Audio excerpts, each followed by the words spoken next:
तो बच्चा पार्टी सब लोगों के दिमाग में ये क्वेश्चन होगा, गेट एग्जाम हो गया, की भी आ गई, रिजल्ट भी आ जाएगा मार्च में, तो मैं आइडियल बैठूं या किसी और एग्जाम की भी प्रिपरेशन करूं?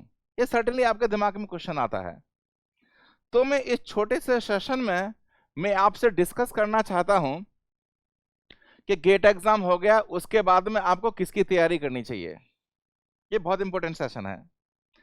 तो देखो ऐसा होता है, कौन से एग्जाम और किसकी तैयारी करेंगे आप, वो आपके गोल पर निर्भर करता है आपके। तो इसी में ये कुछ छोटी छोटी चीजों को मैं डिस्कस करना चाहता हूं आपसे मैं। तो आपको, आपका गोल क्या है, उसके हिसाब से हम डिस्कस करेंगे आपको क्या करना चाहिए। तो अगर आपका गोल यूनियन पब्लिक सर्विस कमीशन है, यूपीएससी है आपका गोल, और ये भी हो सकता है कि इसरो और पार्क हो। अगर आपका गोल यूपीएससी है, यूपीएससी में क्या होता है उसके बारे में भी डिस्कस करेंगे आपसे हम। इसरो एंड पार्क और अदर एग्जाम्स हैं, अगर वो गोल है आपका गवर्नमेंट जॉब, उसके बारे में डिस्कस करेंगे हम आपसे, ठीक है ना। और तीसरा देखो, एक स्ट्रीम और होती है स्टेट इंजीनियरिंग सर्विसेज एग्जाम, जैसे यूपी पीएससी हो गया, उत्तराखंड पीएससी हो गया, एमपी पीएससी हो गया। अगर ये गोल है आपका, तब आपको क्या करना चाहिए, ठीक है ना।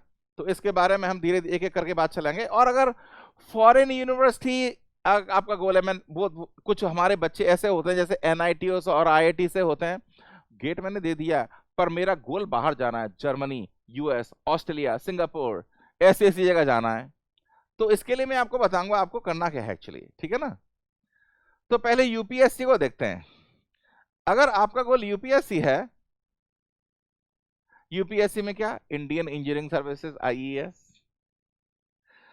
तो आप देखो, अभी तो देखो आईईएस प्रीलिम्स का रिजल्ट भी आ गया। अगर तैयारी करने है तो नेक्स्ट ईयर जो जनवरी में प्रीलिम्स होगा, जनवरी और फरवरी में जो प्रीलिम्स होगा, उसकी तैयारी कर सकते हैं। तो इसके लिए आप क्या फोकस करें, आप पेपर वन। पेपर वन में 10 ऐसे नॉन टेक टॉपिक होते हैं, उसमें मटेरियल साइंस भी एक टॉपिक है, प्रोजेक्ट मैनेजमेंट एक टॉपिक है। ये ना, अगर आप गौर से देखें 10 में से 6 टॉपिक जो है ना, आप ये फर्स्ट ईयर और सेकंड ईयर में पढ़ते हैं इंजीनियरिंग में। पर हमने इंजीनियरिंग भी ऐसे जबरदस्त कॉलेज से कर रखी है, उसमें कुछ पढ़ाती नहीं है वो तो आपको खुद पढ़ना पड़ेगा इसमें। अगर आप चाहेंगे तो इसका एक सेशन में सेपरेटली ले लूंगा मैं कि आपको इसकी तैयारी कैसे करें, ठीक है ना। तो आप जो पेपर वन जो नॉन टेक पार्ट है, उसकी तैयारी कर सकते हैं अगर इंजीनियरिंग सर्विसेज आपका गोल है। पर प्रॉब्लम क्या है कि इंजीनियरिंग सर्विसेज से रेलवे को निकाल दिया है, तो थोड़ा सा फीका हो गया है। अब टॉप जॉब क्या है मैकेनिकल वालों के लिए, ऑर्डिनेंस फैक्ट्रीज। अगर ऑर्डिनेंस फैक्ट्रीज हैं, मिलिट्री इंजीनियरिंग सर्विसेज है, सेंट्रल वाटर कमीशन है, तो इसलिए थोड़ा सा फीका हो गया है। देन इंडियन फॉरेस्ट सर्विसेज, जंगल का राजा जिसे बोलते हैं हम, ये फॉरेन सर्विसेज नहीं, इंडियन फॉरेस्ट सर्विसेज है। इसमें इंजीनियरिंग भी होता है, सिविल इंजीनियरिंग होता है, मैकेनिकल इंजीनियरिंग होता है। तो इसका आईएफएस का जो प्रीलिम्स है वो सिविल सर्विसेज के प्रीलिम्स के साथ ही होता है एक्चुअली। आप पर उसकी मेरिट सेपरेट होती है, जो लोग क्रैक करेंगे तो उनको एग्जाम सेपरेटली देना पड़ेगा। इसमें इंजीनियरिंग सब्जेक्ट्स हैं, इसमें इंडियन फॉरेस्ट सर्विसेज, जंगल का राजा। तो अगर आईएफएस गोल है आपका, तो आपको जो यूपीएससी में ना जो प्रीलिम्स होता है उसका एक अलग मॉडल होता है। देखो हमारे यूपीएससी वाला भी है, हमारे पीडब्ल्यू में, तो वहां पे बहुत सस्ते कोर्स हैं, टीचर भी बहुत अच्छे हैं, आप ट्रस्ट रखो पीडब्ल्यू पे। तो वहां से बस उसके वीडियो देखना शुरू कर दो प्रीलिम्स के, इसकी कट ऑफ अलग होती है। तो अगर आपको वो गोल है तो आप उसकी तैयारी शुरू कर दो। आपका मैकेनिकल और जो आपका जो कोर्स ब्रांचेस है वो तो हो ही गया, इसके साथ एक सब्जेक्ट तैयार करना पड़ेगा आपको, ठीक है ना, आईएफएस। अगर सिविल सर्विसेज गोल है तो उसकी तैयारी में लग जाओ आप, ठीक है ना। और उसकी तैयारी थोड़ी अलग तरीके से होती है, ठीक है ना। आपको यूपीएससी वाले आपको ये मतलब ओरिएंटेशन देंगे कैसे होती है। नाउ एक तो होता है कि भैया मेरे को लाल बत्ती वाली गाड़ी चाहिए तो उसके लिए आपको मिलिट्री इंजीनियरिंग सर्विसेज में लाल बत्ती वाली गाड़ी मिलती है, जो आईएएस बताया मैंने आपको। तो आईएएस हो गया, आईएफएस हो गया, तो वो एक अलग स्ट्रीम है। सिविल सर्विसेज करना है वो अलग स्ट्रीम है। नाउ मेरे को भैया गवर्नमेंट जॉब जानी है, इसरो, अरे मेरे को बड़े बड़े सैटेलाइट छोड़ने हैं स्पेस में, या फिर BARC, Bhabha atomic research centre, ये बहुत बड़ी ऑर्गेनाइजेशन है जहां पे एटॉमिक वेपन बनते हैं इनडायरेक्टली ये बताना चाहता हूं आपको मैं। तो इसकी बहुत सारी यूनिट है। या फिर कोई पीएसयूज, क्योंकि ज्यादातर पीएसयूज तो गेट के एग्जाम के थ्रू कनेक्टेड हैं, पर कुछ पीएसयूज अपने सेपरेट एग्जाम लेती हैं। तो देखो इनकी तैयारी मोरलेस इनकी एक जैसी होती है। हमारा जो गेट के पैटर्न पे ही होती है, जो गेट का पैटर्न है सेम पैटर्न पे एग्जाम कभी कभी आता है, और बार का इसरो में कभी कभी गेट के थ्रू भी लेते हैं। तो आप उसमें इंटरव्यू की तैयारी करो। जैसे फॉर एग्जांपल इसरो और बार्क है, उसमें मटेरियल मैकेनिकल की बात करूं मैं, material science, strength of materials, fluid mechanics, basic thermodynamics, इस पर ज्यादा फोकस करो। आप इंटरव्यू की तैयारी करो अगर अच्छी रैंक आ गई है। अब दूसरी पीएसयूज में सिलेबस सेम है, शॉर्ट नोट रिवाइज करो।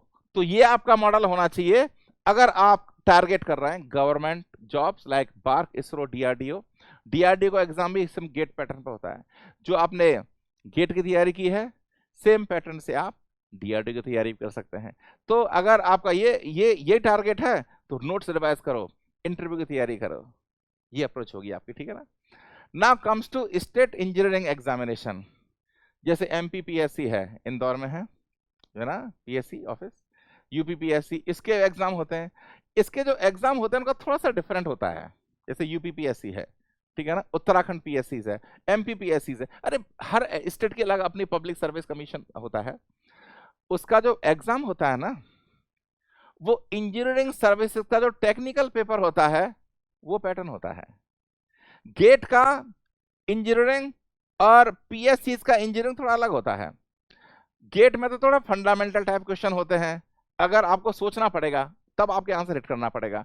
पर जो पीएससी है ना, उसका एग्जामिनेशन पैटर्न जो इंजीनियरिंग सर्विसेज का टेक्निकल पेपर होता है वो सेम होता है। फैक्ट है, अगर आपको आता है तो टिक कर दो, नहीं आता है तो कोई बात नहीं। तो उसके लिए आपको प्रिपरेशन थोड़ा रटना पड़ेगा, इन एग्जाम्स के लिए रटना पड़ेगा। इसके लिए कुछ बुक्स आती हैं सेपरेट, हर स्ट्रीम में बुक्स आती हैं इसकी सब्जेक्ट वाइज। और हमने टीम द्रोणा ने भी एक्चुअली ये अप्रोच लिया है, आपको ईएस और गेट का जो है हम बता रहे हैं हर क्लास में कि आप यहाँ रटो, ये करो, ये फैक्ट्स हैं। तो उसकी गेट के बाद उसकी तैयारी शुरू कर दो आप, रटने वाली। गेट में रटना नहीं है, गेट में क्या करना है समझना है, पर इन एग्जाम्स के लिए रटना है, ठीक है ना। Telangana public service commission, of course I am associated with bottom 2 now आपने मन बना लिया भैया मेरे को इंडिया में रुकना नहीं है, मेरे को फॉरेन जाना है। पता है इंडियन स्टूडेंट फॉरेन क्यों जाते हैं? क्योंकि उनको बाय डिफॉल्ट 3-4 साल के लिए वर्क वीजा मिल जाता है और वहां पे जो सेटल हो जाते हैं, इसलिए भागना चाहते हैं। कोई पढ़ना नहीं चाहता मेरे ख्याल से आपकी पोल खोल दी है मैंने आपकी, पढ़ने के लिए थोड़ी जाता है कोई। IITs, ISC, they are much better organisation. वो क्यों जाते हैं? वहां जाके MS या PhD करने के बाद उनको 3-4 साल के लिए वर्क वीजा मिल जाता है, काम कर लिया, वहां जाने के बाद दोबारा से अप्लाई कर दिया ग्रीन कार्ड या परमानेंट रेजिडेंसी, तो वहां सेटल होने के लिए जाता है बच्चा, पढ़ने के लिए कोई नहीं जाता। पर कोई बात नहीं, अगर आपका ये गोल है तो आप गेट के बाद, गेट का स्कोर देखो बहुत सारी यूनिवर्सिटी मांगने लगी हैं आपको, national university of Singapore, NTU and Germany में बहुत सारी यूनिवर्सिटी गेट का स्कोर मांगती हैं। उसके अलावा आप फौरन तैयारी शुरू कर दो, GRE, टॉफिल, आइल्स प्राइमरली जो ऑस्ट्रेलिया, जर्मनी और सिंगापुर वाले लोग मांगते हैं। अगर आपका टारगेट US है तो आप GRE और टॉफिल पर फोकस करो। US में जनरली आइल्स वगैरह इतना मायने नहीं रखता, वहां पे GRE और टॉफिल मायने रखता है। पर ऑस्ट्रेलिया में they don't ask GRE and all that, they ask IELTS score. तो आपको किस कंट्री में जाना है और कौन सी यूनिवर्सिटी में जाना है, तो उसके हिसाब से तैयारी कर दो। ये अंग्रेजी के एग्जाम है, और मेरे ख्याल से अगर आपकी अंग्रेजी ठीक ठाक है तो 1 महीने तैयारी करके एग्जाम को क्रैक कर सकते हैं आप। अब प्लस आपका गेट स्कोर हो तो NUS में फी वेवर भी हो जाता है आपको। आप कौन से कंट्री टारगेट करना है वो किस पे डिपेंड करेगा? आपकी पॉकेट पे, आप कितना खर्च कर सकते हैं या फिर कहां आप सेटल करना चाहते हैं, ठीक है ना।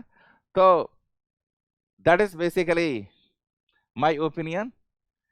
जो भी सपोर्ट चाहिए हमारी टीम द्रोणा आपके साथ है। All the best.